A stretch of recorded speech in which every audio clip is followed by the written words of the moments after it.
The teardown of the Vivo S50 Pro Mini dubbed Battle Angel is here. With a nickname like that, I wonder if it can live up to it. If I'm not mistaken, the last phone called Battle Angel was endorsed by Berkeley's top spokesperson. Tommy It'll easily last a day.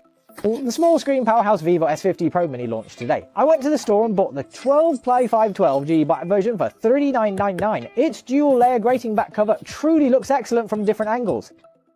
The small screen feels great, and importantly, your fingers won't touch the camera module when using the phone. That's a big thumbs up. This body design, it's become so common now. This is already the 4th phone I've taken apart this year that looks exactly like this. For the screen compared to the Honor 500 Pro, Vivo's basic screen specs are a Jindu Pan Q 16.31-inch 1.5K. In terms of brightness, both phones are quite similar. Vivo's tone is a bit warmer, while Honor's is cooler. Also, Vivo is promoting an ultra-dark screen, so let's test the darkness of these two phones. From the darkness perspective, this Honor is indeed darker. For those who like to watch movies under the covers, Honor is relatively more suitable. Both phones feature ultrasonic fingerprint unlock, which is faster and ensures a good success rate even with wet hands. Okay, that's enough for the exterior. This phone, priced between $3,000 and $4,000, has a Snapdragon 8 Gen 5 and a good camera system. So have other areas of this phone been compromised? Let's just start disassembling it. After heating, drip alcohol, then pry open the S50 Pro Mini's back cover. The waterproof adhesive is quite strong. Looking at this, the IP69 waterproofing is definitely flawless. The entire back cover isn't fiberglass, but rather glass. Let's check out the S50 Pro Mini's internal build. On a scale of 1 to 9, what score would you give it? Vivo phones always have great build quality, very neat. Also, notice its 3 cameras. Unlike the Honor we disassembled last time, all 3 are on the same horizontal line. How did they solve the coexistence of the top speaker and cameras? Alright, let's continue disassembling. Let's remove the motherboard cover screws. If you turn to the back, you'll discover this design is truly quite clever. The top speaker is precisely stacked right underneath the ultra-wide-angle camera lens, and because the wide-angle lens itself is inherently quite thin, the space directly beneath it can be perfectly freed up and utilized to house that top speaker. This design is really quite clever, and the top speaker's size hasn't been compromised because of it. So, with the speaker quite a distance from the bezel, how does its sound get transmitted out? You can see that the mid-frame section has a hole, and the sound is channeled from this small cavity behind the screen to the top speaker's opening. The motherboard cover also utilizes a lot of metal material, so the materials used are quite impressive. This motherboard cover also integrates many other functions, such as a full focal length flash, by increasing or decreasing the brightness of these 2 flashes of different sizes, and with this switch, you can achieve full focal length zoom for the flash. Additionally, there are also things like an ambient light sensor. Hey, does this phone not have an infrared emitter?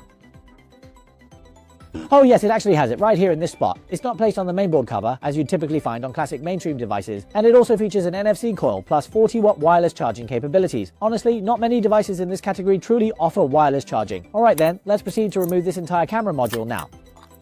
The front camera uses a 50-megapixel JN1 sensor, and the rear triple cameras include an 8-megapixel ultra-wide, a 50-megapixel 1.56-inch IMX921, pause, which features VCS Bionic technology. The telephoto lens is a 50-megapixel 1.95-inch IMX882. For its class, this is already considered a very large sensor. Then turning to the side, you can see pause. It uses the same inverted periscope technology as Oppo. Today, all rival brands are starting to follow Oppo's inverted periscope design. Pop or pause.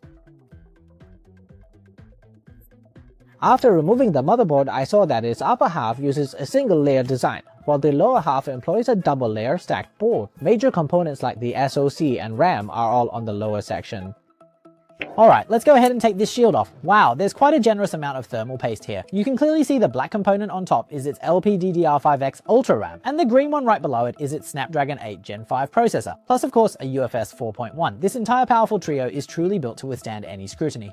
Snapdragon's naming is quite confusing now. Many don't know what level the Snapdragon 8 Gen 5 really is. This phone scored 3.14 million in a benchmark test. Compared to the previous generation's Snapdragon 8 Gen 1 Extreme, the 8 Extreme has stronger peak performance, while the 8 Gen 5 has lower daily power consumption. Their priorities differ, but both are very smooth for daily use. You won't feel much of a difference. Okay, let's remove this charging port section. The bottom speaker is an 1115 size speaker from ACC Acoustic Technology. Let's compare its actual sound quality with the Honor 500 Pro. This is the Honor 500 Pro.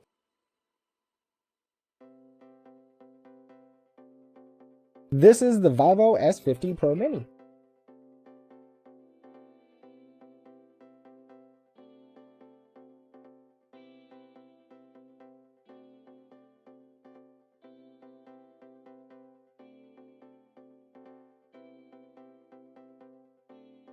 So, after listening, who do you all think has better sound quality? Next, let's disassemble the charging port subboard. This charging port's transfer speed is USB 2.0, and wired charging supports 90-watt fast charging. The motor is removed. It uses a standard E0809 motor. This year, all devices in this class are quite similar. Everyone's using the E0809. Next, let's take out the battery.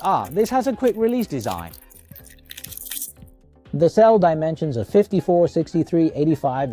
If you're looking to upgrade the battery on an older model, you can refer to these dimensions. The battery capacity is now 6500 mAh, and the manufacturer is still Dongguan Xindunde Technology Coach Ltd. The battery itself uses a single cell and a single connector design. You know, it's been a long time since I've seen a single cell, single connector setup. This design helps maintain a longer battery life, and its 90-watt charging speed is also quite good. Okay, so that's roughly the phone's full package. Now let's reassemble the phone. The Vivo S50 Pro Mini has a great feel and look. For small screen lovers, this phone is an excellent choice in its class. Now, if you just happen to have a budget of around $3,000, then screen size doesn't matter. I actually checked. The second-hand price of the Vivo X200 Pro on Juanjuan is only $2,748, which is directly $2,500 cheaper than the new phone's release price of $5,299. Its imaging capabilities are also comparable to other brands' Ultra models. Juanjuan's phones have all passed multiple rounds of official quality inspections, so their quality is more guaranteed. Okay, reset complete. Huh? Hey, what in the world is wrong with this screen? There aren't even any screws on the back of it. Ugh, can someone please tell me how this thing actually broke?